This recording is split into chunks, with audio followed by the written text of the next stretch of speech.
Hello, everyone, and welcome to today's edition of Horse's Mouth Live. My name's Ellen Rogin, and as always, I bring in great guests who have fabulous information to help you in every area of your life, especially your business. And we're going to talk about a topic today that I don't know if we've ever talked about on the show. If we did, it was many, many years ago. And it's about the importance of our health and how that affects our business success and our wealth.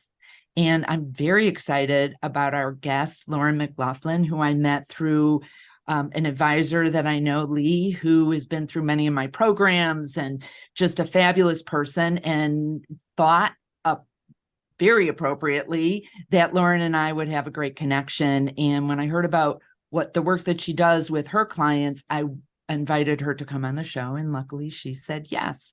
So let me give you a little bit about her formal background. Lauren McLaughlin is a master Pilates instructor and a brain health trainer. We haven't heard of that before, but we all know how important that is because it affects everything we do. Lauren's a speaker and author, founder of Conscious Strong, and she helps her clients unlock the path to peak performance and enlightenment in everyday living and movement. And she's the mom of 5 kids, knows how to balance all sorts of things. I can't even imagine that with 2 kids. I went that they're grown now, but I used to say I had 1 for each hand, and that felt like the appropriate number for me. I can't imagine having 5. I guess they would hold each other's hands. But from Lauren's perspective, there are no limitations, and she guides and supports clients in reclaiming your mind, body, your own breath through the lens of living. So Lauren, welcome. I'm so glad that you're here. Ellen, thank you so much. Yes, I'm so grateful for Lee, connecting us, and grateful to be here. Thank you so much for having me. So I'm so curious because most of our audience are in financial services, they're financial advisors, and you really tie in this area of wealth and health. And I think it'd be so helpful to hear, like, what do you mean by that, and how are they really tied together? Absolutely. I think that there is a direct tie, as in all of these areas of living. But my premise is that without a healthy base, a healthy fundamental physical base, it is going to be very difficult to sustain a strong, healthy financial piece of that will of life. And so I really integrate how you establish a healthy, aligned body through movement, through breath work, that ultimately leads to having a healthy, sustainable financial piece of that pie. And I do not talk, there isn't a client that I do not talk about your financial health because of the direct relationship that it has with your overall health and well-being. Will you talk a little bit more about that, how your financial health has a direct impact on your well-being? Mm-hmm. I mean, we know that it's important because people have goals around that, but I suspect there's a broader or deeper reason that this is part of the work that you do. Absolutely. Well, if we think about, and I know I do have a workbook that everyone will have access to, and I don't have the Wheel of Life in front of me. Now, I'm not sure how many of you have ever had a Wheel of Life done, but in the work I do, I have this Wheel of Life that shows all of the areas of well-being, and that I call these the pillars of health. And it starts with spiritual, emotional, and physical. Then it moves to relationships and nutrition and sleep. And at the very top is your financial health. Now, if you are struggling in any of those areas of life, it is going to have a direct impact. And almost always, I've seen it with almost every client, it ties them back to their financial health. I can give 2 scenarios if you allow me. One is that, the example of if you pour all of your energy into your financial world, meaning your work, or that's all that you think about. I can guarantee you that there's some other area in your life, in that wheel of life, that is struggling. And if that's struggling, it is going to definitely come back around and impact the financial health. Same around if you're pouring all of your energy into another area, let's just say your physical health, and that's all you're focused on, you're ignoring the financial health piece of it. It is going to have obviously a direct impact. So I guide clients on how to weave in and out of each of these pillars of life. Ultimately, it always will go directly back to the financial health. I've just seen it over and over. Yeah. Yeah. So how can, as business owners, how can, when we focus on these other areas, and I just have to say, being a Midwesterner, wheel of life, because at first I was like, will of life, and it's just our accents. So if anyone else is from a different part of the country, wheel, right. like Wheel of Fortune. Yeah. So how can we strengthening from within, or some of these other areas? What are things we can do that will have a positive impact on our businesses? Absolutely. If, really it's looking at each of these areas of life, and you can always, interchange them. You can put one area if it's missing in this particular will, if you look at the workbook, and rate them. How is that area for you at this very moment? Because every day we are different. So I do ask clients to wake up and look at their wheel of life. I'll try to say it in more like Midwestern. I know I lived in Chicago for 10 years, and I should have released a little bit of that, but being able to take a look at it on a daily basis. It doesn't mean obsessing over it. It just means bringing awareness to it. And how is it showing up in your life right now, meaning that area of your life? And knowing where you need to focus on building up. I call it the compression. We need to add a little bit more, like air in the tire. And if it is in your relationship health, give your relationship health a little bit more love and attention. Give it some compression to help fuel it, so that every part is humming and rolling. Because when one piece of that will is deflated, it is going to be wobbly. And again, I've seen it so often, it ultimately impacts that top of, the little triad I've made, that it impacts your financial health. But somewhere you're going to suffer, somewhere you will suffer. So I ask if every day it's like looking at your will of life, and then knowing where you need to inflate or add compression to. And it does start with adding, of course, your movement, your breath work, which is a huge component of the work or the exercises that I share. I do want to get into that, but I have a question for if you have any tips. So before you logged in, I was talking with Doug Pierce, our producer, about how I had this big intention this morning of getting on the Peloton. I had my tights on and my shirt, and I started working on a proposal and this outline for this retreat I'm doing for a financial services company, and I got lost in it. And then it was time to get ready for work, and I just totally, missed that window. I intend to hopefully edit back in. I live, as we've talked about, in Chicago. The weather here is nice now, but in the winter, I'm sure I would just blow off the workout. So if someone doesn't get up and deliberately look at the wheel, or even if they have the right intention to add some of these things in, how would you support them or respond to this kind of missing things that we even had a very noble intention of doing? Absolutely. I ask if your schedule is busy. First and foremost is I take judgment out of language. Like that is one key principle, is that don't judge. Don't judge the fact that you didn't get on your Peloton. It doesn't matter at the end of the day. That piece alone is going to be just a relief and take you out of that heightened, cortisol, or, I feel guilt and shame, whatever comes along with you.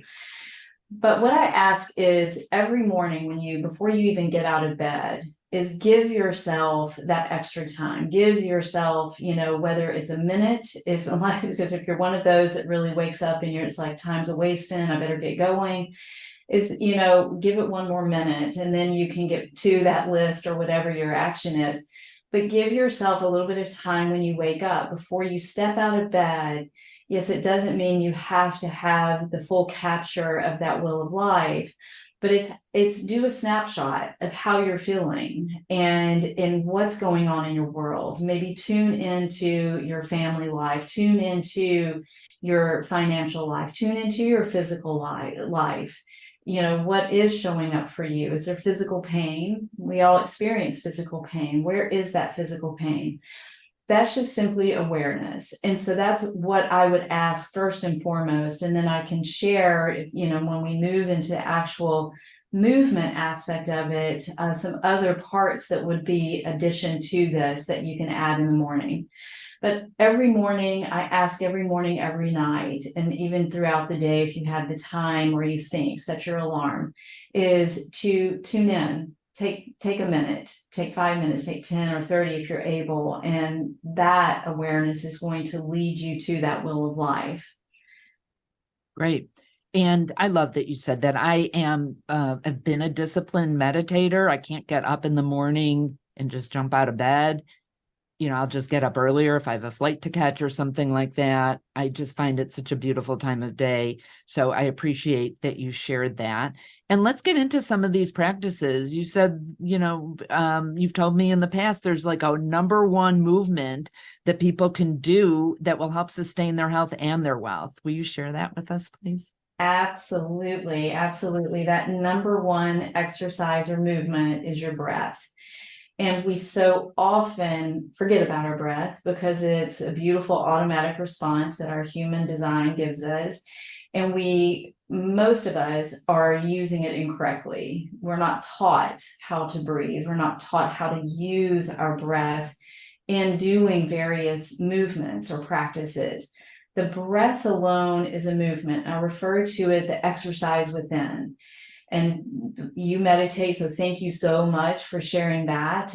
Meditation is a beautiful practice. It's not always easy for many people. I've said over all my years, it's been the most difficult exercise to teach because we are caught up in, am I doing it correctly? But most often we are caught up here because we're in a hurry, we're fast, we're very short breath, right? So it's caught not just even in the chest, it almost gets stuck in the throat. If you notice throughout the day, you're reacting to whether it's a business meeting or you're driving down the road and someone cuts you off, you're going to automatically move to that very shortened breath. So learning how to tap deeper into the breath at any moment, even in that moment of someone cutting you off, is going to keep you from having that fight or flight reaction, that response, kicking in that sympathetic nervous system. There's a little bit of the teeny bit, which everyone usually has known that language, but the sympathetic nervous system is your fight or flight. That's when the alarm bells go off, and that is when your cortisol levels start going crazy. That is where we want to avoid because that's when your breath is stuck. When you can learn how to breathe and expand within, that is going to help you expand outward. And then that is going to be your gateway, your roadway to health, wealth, and financial health is going to be much stronger. Lauren, can you give us some instruction about ways to breathe that are most healthful and helpful for us? Absolutely. So I'll actually just take you through a quick breathing exercise. So when I take anyone through a breathing exercise, I'll ask if your legs are crossed, that you uncross the legs and you have your feet on the ground, on your floor, if able. You can do this standing as well. But what I ask is that you feel the ground. Now, when we inhale into this deep breathing practice, and this is one of many ways, I try to keep breathing just simple. It's breath work. I mean, there are so many different modalities that can also confuse a lot of us. So let's just really honor our breath and not make it a name or something else other than what it is. That's, again, firstly, just really kind of letting go of all of the different other approaches that you've learned or heard of before. The inhalation is going to come in through the nose. Reason being for that is that if you breathe through the mouth, if you breathe in, I'm not saying that that's bad, it does keep us alive, it's going to most likely get stuck here. If you can try it, if you tried it, it's like slurping through a straw. It can only go so far. But because of the way our human design is, our beautiful body, is that if you're breathing in through the nasal passage, you're going to be able to carry your breath. And there's more science behind that, but I'm going to simplify it just for the sake of, is that you're inhaling through the nose so that you're able to take it in a lot deeper and to expand in all areas of your abdominal cavity and, of course, your diaphragm. So when we inhale, I want you to feel the ground on, beneath your feet. You inhale deeply through the nose, and I want you to visualize the breath going all the way into, I say, the back of the rib cage or down to the lower lobes of your lungs. When we exhale, I'm going to have us, you can do either through the nose or slightly pursed lips. You're going to exhale every bit of your breath out. So again, it's an inhale through the nose, as deeply as you can take your breath, usually count to 5. And then it's an exhale out through your mouth or your nose to the count of 5 or 6. And if you do that for 5, 10 breaths, I can guarantee you're going to feel something. You're going to feel either a little heat wave. You may even feel dizzy if this is something new to you. You may feel a little like tingly. That's what I've heard a lot as well. So just honor that breath. Just know that it is helping to open up your system here. So again, with that expansion within, with that kind of fueling, you will automatically slow down that sympathetic nervous system. You're kicking in the other side of it, which is your parasympathetic nervous system, that is going to bring you down. It's going to give you that more relaxed state. And that is when you're going to be able to tap into, life a lot easier without it being disrupted by the fight or flight, shortened breath. Does that make sense? I hope that I was clear with that. No, it's perfect. It's great. And I was practicing as you were leading us through that. And just to bring it in to how you can use this in your business. One of the things, I actually just wrote a blog on this morning about the energy that we bring to meetings. And there's something called a fear pheromone that people can pick up on. And I don't think that many of us are very conscious about the energy that we're bringing to a meeting. And I know particularly financial advisors have a lot of stress. There's things they can't control, like the market volatility. And if you go into a client meeting like that, even if you've got your calm face on, people are going to pick up on that. And so fear is contagious, so is calm. And what you just taught us, Lauren, is such a great way to bring that energy down. You could do it. Some of the advisors I work with spend 5 minutes before their meetings with clients, conscious breathing, so they don't bring all this stuff in from their last meeting into this next one. And I know you know, and for advisors to remember that when you do that, when you're focusing on the breath, you're becoming more present. You're not thinking about, I want to make sure this client hears this from me, or the last meeting you're at, or what you're going to say next. So I really appreciate you sharing that practice and how incredibly important it is for you to have better interactions with the people that you're meeting with. Absolutely. So I happened to be in a meeting yesterday with a woman who has 30 horses and is almost like this horse expert. So we got on this whole conversation about horses. And she said, Lauren, did you know that a horse, and someone can correct if this is said incorrectly, I feel like this is what I heard her say, is that a horse can read your heartbeat like 600 feet away. It was something just outrageous. I was like, I did not know that. I knew the benefits and how, tuned in horses are.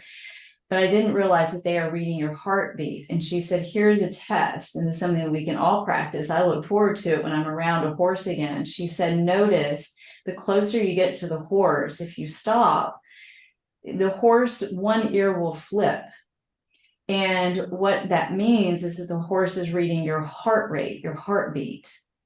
So why I'm bringing this up is that it's exactly what that breathing will do, is that it helps lower your heart rate, and energetically it is going to help you, just as you said, have a better energetic connection, because we are all energy, with whoever is in your presence.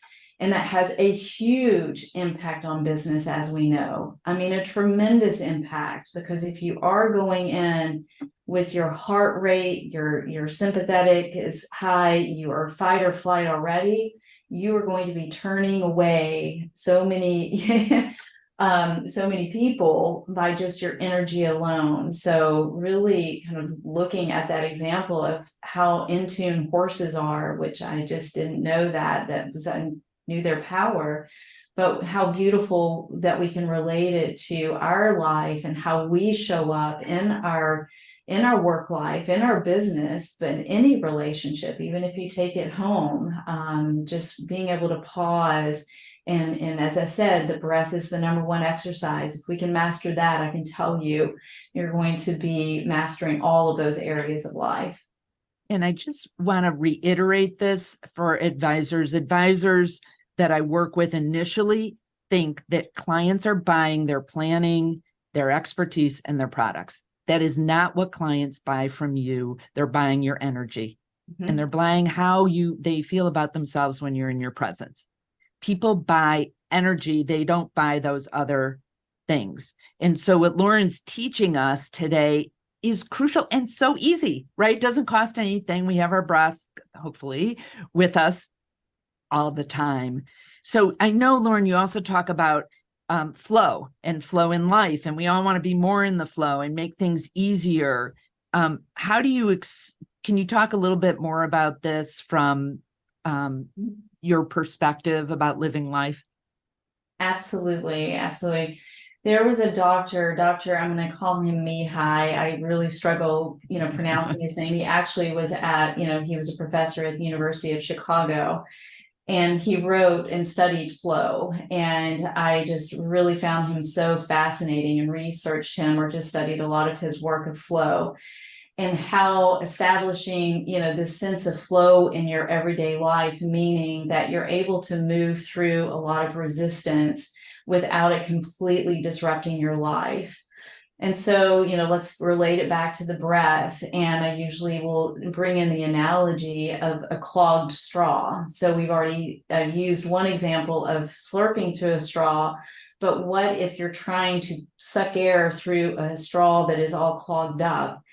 That is truly what your flow in life, if you're internally stuck, and your internal system is not in a state of flow, meaning maybe the breath, you're moving, your relationship with yourself, your body, it's going to be next to impossible, or it's not sustainable to create that flow in life, as we've been sharing some examples.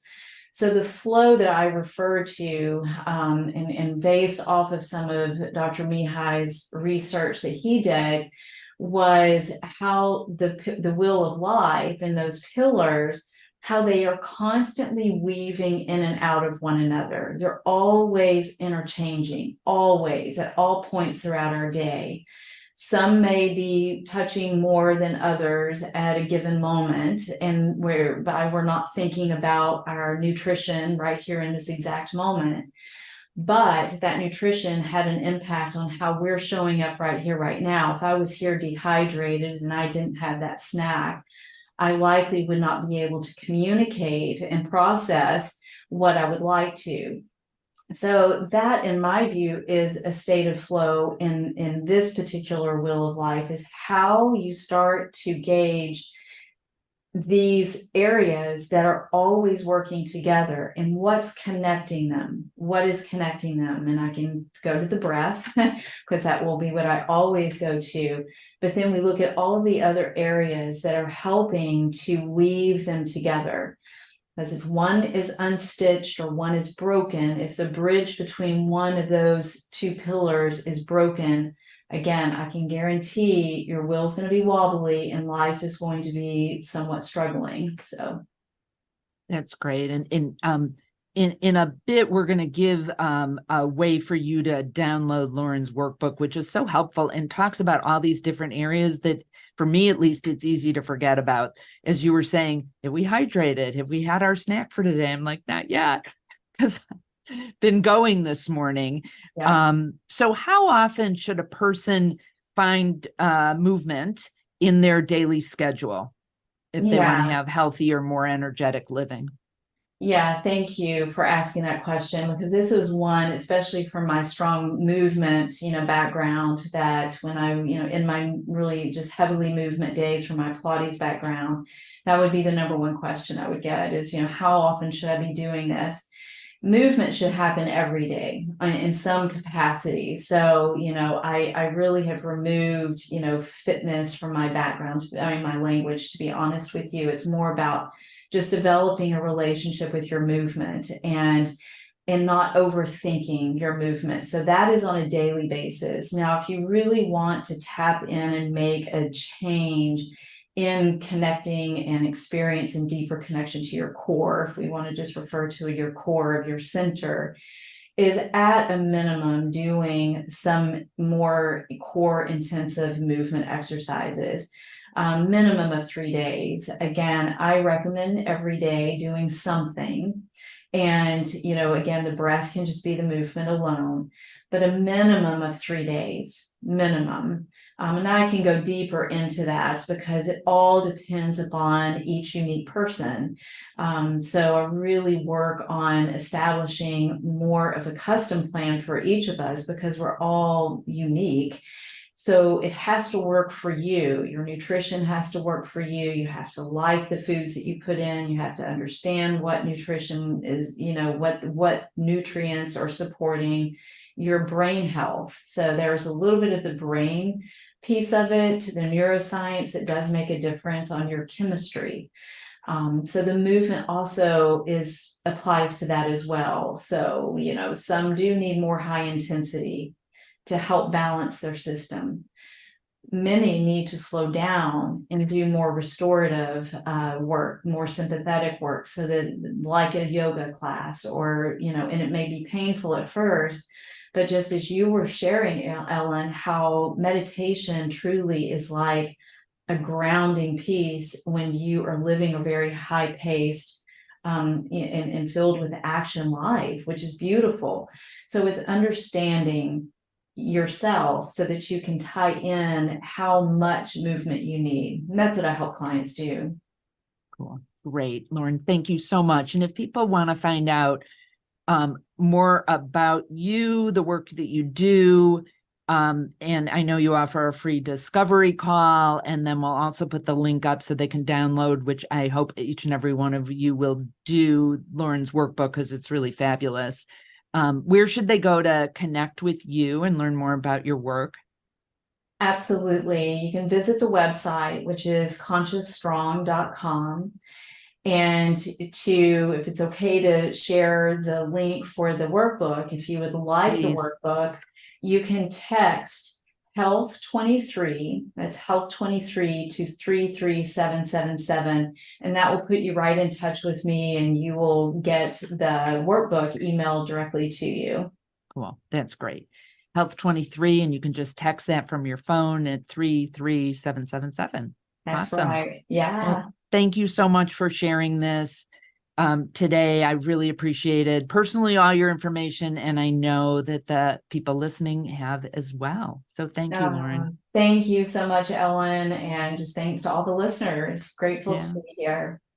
Yeah, and I am grateful that you're here and that people have been watching and listening as well. Again, my name is Ellen Rogin. You can find out more about me at ellenrogin.com. That's ELLENROGIN.com. There's information on programs that I lead for advisors um, and some of the other work that I do. And if you go to ellenrogin.com/horse's mouth, you can download my special report about what extraordinary advisors know that others don't.